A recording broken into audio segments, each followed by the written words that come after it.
এখন থেকে আপনার প্রিয় সিরিয়ালগুলো ফ্রিতে দেখুন এক্সক্লুসিভলি শুধুমাত্র সান নেক্সটে। এখনই অ্যাপ ডাউনলোড করুন। নিজের স্বামী এত কষ্ট পাচ্ছে দেখে কোনো স্ত্রী ভালো থাকতে পারে না। আর তুই এই কথাটা এখন বুঝবি না। না মা, আমি এখন তোমার সব কথা বুঝতে পারি, কারণ নন্দন এখন আমার জীবনে ঠিক সেই জায়গাটাই নিয়ে বসে আছে। কি বলছিস তুই?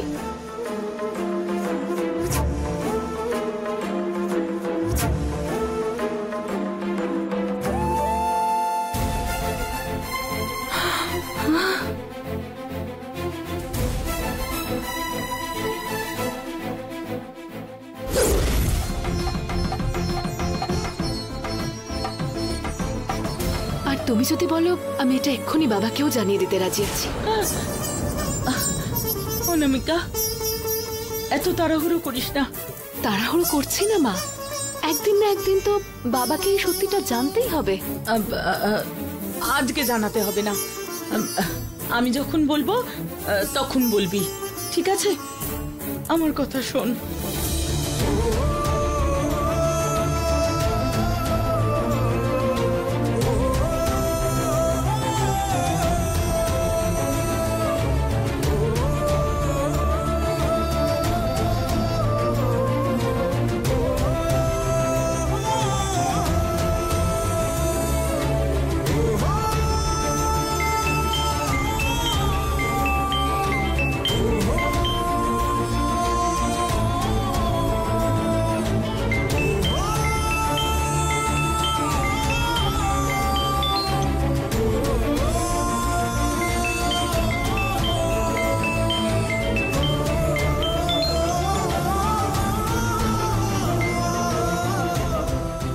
হ্যালো। এই কি হলো? তুমি ফোন করেছিলে? তুমি ঠিকঠাক ভাবে ফ্লাইটে উঠে গেছো তো? আমি ফ্লাইটে উঠে গেছি এটা ভেবে তুমি সঙ্গে সঙ্গে নিজের বাড়ি চলে গেলে। কি হলো, সাইলেন্ট হয়ে গেলে? না, আমি এই বাড়িতে এসেছি সেটা তুমি জানলে কি করে? কেন? এটা জেনে খুব দোষ করেছি নাকি? আগে বলো, তুমি কোথায় আছো? বাড়িতে আছি। কি, তুমি ফ্লাইটে ওঠোনি? না। আরে কেন, সেটাই তো জিজ্ঞেস করছি। ও, আমার প্রতি এত চিন্তা আছে তোমার? তোমার কথা চিন্তা করব না সেজন্য কি তুমি বিয়ে করলাম? তাহলে কিসের জন্য? আমি বেরিয়ে আসতেই তুমি তোমার বাড়ি চলে গেলে। এভাবে পাগলের মতন কথা বলছো কেন? বাবার শরীরটা খারাপ, সেজন্য বাবাকে দেখতে এসেছি। আমাকে বলা উচিত ছিল। আমি ভাবলাম তোমাকে এই কথা না বললেও তুমি আমাকে বুঝবে, সেই জন্য। হ্যাঁ হ্যাঁ, তুমি না বলে তোমার বাড়ি চলে যাবে আর আমাকে তোমাকে বুঝতে হবে। তোমার তো কোনো দায় নেই। তাহলে তুমি কি করছিলে? তোমার পরিবারের টাকার প্রয়োজন বলে তুমি আমাকে বিয়ে করে এখানে একা ছেড়ে দিয়ে ফরেন চলে যাচ্ছিলে তো? তাহলে সেটা ভুল ছিল না বুঝি? হ্যাঁ, আমার জন্য আমার পরিবারও ইম্পর্টেন্ট, তাই জন্যই এসেছি। তুমি চলে না যাওয়া পর্যন্ত ওখানে আমি অপেক্ষা করেছি, তারপর বেরিয়েছি। রাখো তো। ঠিক আছে, ছেড়ে দিচ্ছি। এরপর থেকে তোমার সঙ্গে আমার কথা বলার আর কোনো মানে হয় না। তুমি ওখানেই থাকো, দয়া করে। এরপর আমাকে কল বা টেক্সট করবে না, ঠিক আছে? ঠিক আছে, আমি তো তোমাকে আর কখনো কল করব না, কিন্তু তুমিও সেটা মেনটেন করে চলবে। যাও, আমাকে ছাড়া শান্তিতে থাকো। থাকো। তোমাকে ভালোবেসে, তোমাকে মন দিয়ে আমার জীবনটা নষ্ট হয়ে গেল। তোমাকে ছাড়াই আমি খুব ভালো থাকবো। রাখো ফোন।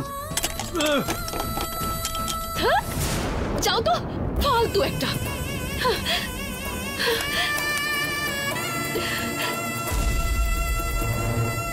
এসব ভুল করছিস তুই অনামিকা। কেন? আমি কি ভুল করলাম? ও আমায় ছেড়ে বিদেশ যেতে পারে আর আমি আমার বাপের বাড়ি আসতে পারি না? আসার সময় ওকে বলে এসেছিলি? না, বলিনি। বলিসনি তো? তাহলে তুই এত রাগ করছিস কেন? নন্দনের তোর উপর রাগ করার কারণ তোকেও হারাতে ভয় পায় অনামিকা। ঠিকই তো, ও রাগ করার তো একটা কারণ অবশ্যই আছে। আমারই উচিত ওর কাছে গিয়ে এই সমস্যার সমাধান বের করা।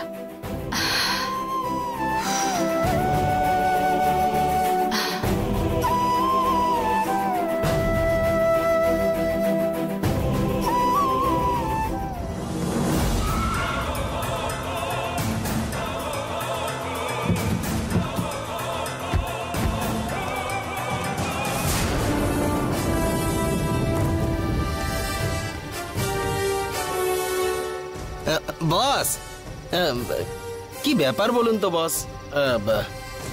এখন কার সঙ্গে মিট করার জন্য এখানে এসে দাঁড়িয়ে আছি আমরা?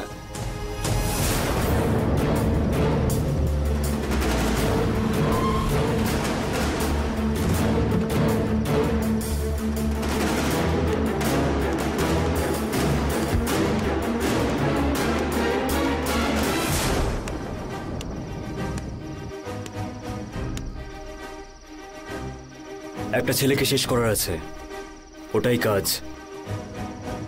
তোর হোয়াটসঅ্যাপে একটা ছবি পাঠিয়েছি, ওকেই শেষ করতে হবে।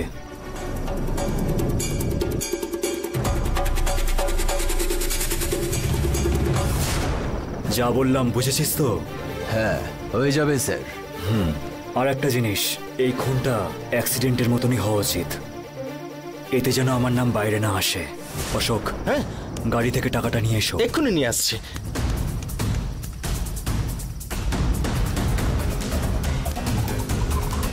কাজটা ঠিক করে করলে এর থেকে দ্বিগুণ টাকা আমি তোকে দেব। করতে পারবি তো? আপনি চিন্তা করবেন না স্যার, ও মারা গেছে ভেবে নিয়ে পোস্টার ছাপান। আপনি নিশ্চিন্তে যেতে পারেন। তুই বেরিয়ে পড়।